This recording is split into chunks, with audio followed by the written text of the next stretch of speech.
모유 수유를 꼭 해야 할까요? 분만을 앞둔 산모분들이 가장 먼저 결정을 해야 하는 것이 이제 모유와 분유의 수유 여부인데, 일단 이제 대부분의 산모분들께서 요즘에는 모유가 좋다는 것에 대해서는 알고 계시다고 생각이 돼요.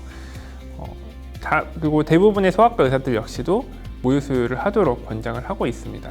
다만 자세한 이야기를 하기 전에 앞서서 분유 수유를 하시는 경우에도 이제 신체적이나 아니면은 직업적, 환경적인 이유로 이제 분유 수유를 선택하시는 경우들이 많이 있고, 그런 경우에도 크게 문제가 되는 건 아닙니다. 그렇게 선택하는 분유를 선택하시는 분들도 충분히 합리적인 그런 선택이 될 수 있다. 그래서 죄책감을 가지거나 이럴 필요는 없지만, 내가 만약 모든 것이 준비가 되어 있고 나는 모유든 분유든 어떤 것이든지 아이에게 좋은 거를 선택을 하겠다라는 준비가 되어 있는 상태라면은 모유를 선택하시는 것을 권장을 드립니다. WHO, 미국 소아과협회, 어느 기관이든지 간에 6개월까지는 기본적으로 완전 모유 수유를 하도록 권장을 하고 있고, 이유식이 시작되고 나서도 만 2세 정도까지는 모유 수유를 하는 것을 권장을 하고 있습니다. 모유 수유는 다양한 장점들이 있는 것으로 이야기를 하고 있고, 특히 이런 장점들이 모유를 많이 먹을수록 또 오래 먹을수록 이런 것들이 발현이 되고, 또 모유를 중단하고 나서도 그 이점들이 오랫동안 지속이 되기 때문에 가급적이면 모유를 오랫동안 많이 먹이시는 것을 권장을 드립니다. 모유에는 다양한 장점들이 있지만 크게 4가지 정도를 예를 들어서 이야기를 해보자면, 모유에는 기본적으로 여러 가지 면역 물질이라든지 항산화 물질들이 있기 때문에 감염을 예방을 하는데 효과를 준다라는 것에 대해서 널리 알려져 있습니다. 그리고 모유는 인지 기능을 개선하는 효과가 있기 때문에, 사실 이제 많은 분들이 머리 좋은 약 이런 이야기를 하잖아요. 다만 이제 이런 머리 좋은 약, 어떤 머리 좋은 약들보다도 우리가 이제 의학적으로 인정이 되어 있는 머리를 좋게 하는 방법은 모유를 먹이시는 거라고 이제 이야기를 할 수 있겠습니다.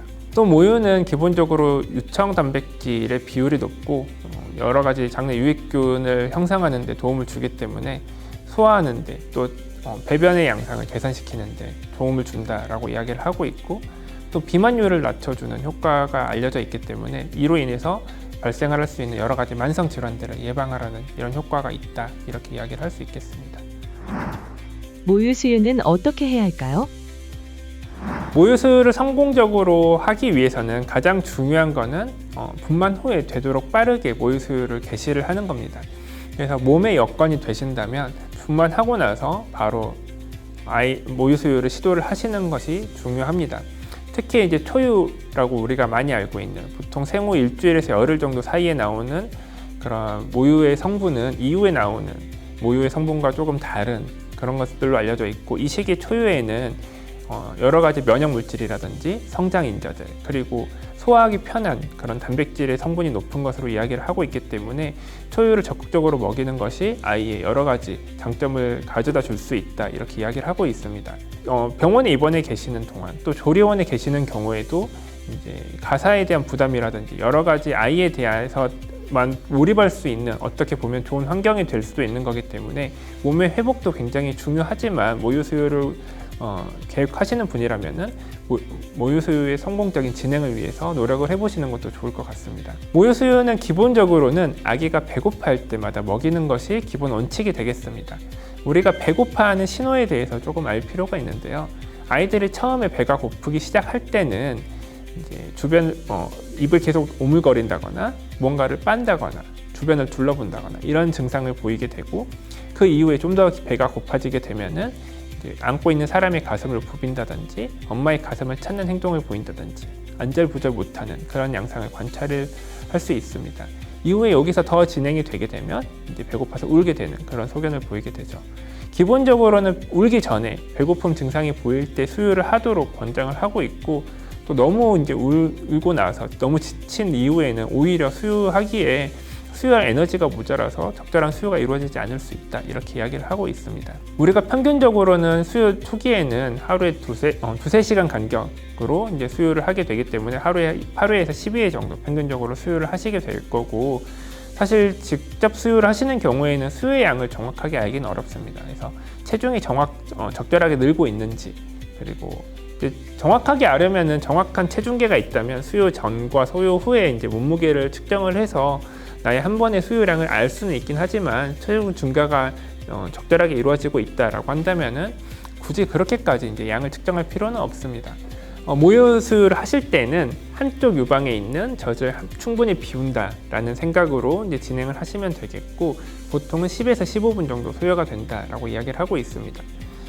한 유방에 있는 젖은 처음에 나오는 전유와 마지막에 나오는 후유가 성분이 좀 다릅니다. 처음에 나오는 전유는 이제 물과 탄수화물의 비중이 높고, 후유에는 지방의 성분이 높습니다. 이제 초기에 나오는 전유는 이제 물 성분이 많기 때문에 아기의 갈증을 달래주고 급한 아기의 그런 신호들을 이제 해결해주는 그런 장점이 있긴 하지만 지방의 성분이 모자라기 때문에 후유를 먹지 않고 수유가 중단되는, 뭐 아이가 잠든다거나 아이가 밀어난다거나 등등 해서 이제 수유가 중단되는 경우에는 이제 충분한 칼로리가 들어가지 못하기 때문에 체중이 잘 안 는다거나, 아니면 아이가 만족하지 못했기 때문에 수면이 좀 잘 안 이루어진다거나, 아니면은 변이 너무 물러져서 엉덩이가 짓무른다거나 이런 등등의 문제가 발생을 할 수 있기 때문에 가급적이면 후유까지 완전히 먹이도록 노력을 하실 필요가 있겠습니다.